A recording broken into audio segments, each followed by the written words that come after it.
পানি 1 লিটার, আর বীজ 1 কেজি, আর এই পাউডার 3 গ্রাম।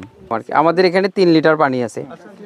3 লিটার পানিতে এবার আমি এই যে কার্বেন্ডাজিম পাউডার, হ্যাঁ, এই কার্বেন্ডাজিম পাউডার আমরা কতটুক নেব?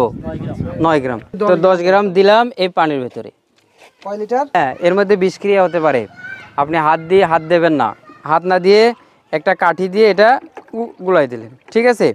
এবার আমার যে 3 কেজি বীজ এর ভেতরে দিয়ে দেব, বুঝেছেন?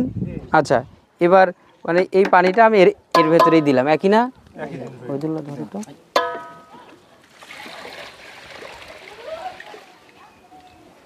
এই তো, এবার হচ্ছে একটু নাড়াচাড়া করে দেবো। এরকম করে আমাকে প্রায় 1 থেকে 1.5 ঘন্টা রাখতে হবে। 1.5 ঘন্টা পরে আমরা এটা কি করব?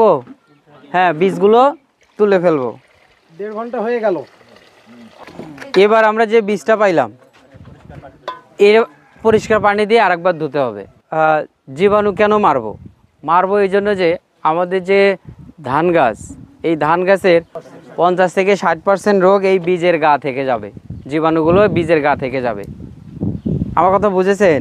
হ্যাঁ, আপনি এই ধান লাগানোর পরে দেখবেন পাতা পোড়া, খোল পচা, শিকড় পচা। আবার আপনি যখন পাতো দেখবেন, পাতো 2 দিন 3 দিন পরে দেখবেন লিকলেকে হয়ে যাবে। বিভিন্ন ধরনের রোগ বালাই লাগে না পাতোতে? এই পাতোগুলো ম্যাক্সিমাম রোগ হবে এই বীজ থেকে জীবাণু নিয়ে যাওয়ার কারণে। এই জীবাণুটা আমরা আগেই মেরে নিচ্ছি। ওই 50 থেকে 60% রোগ কী হবে? আপনার নাই হয়ে যাবে। তাহলে আপনার খরচ বাড়বে না কমবে?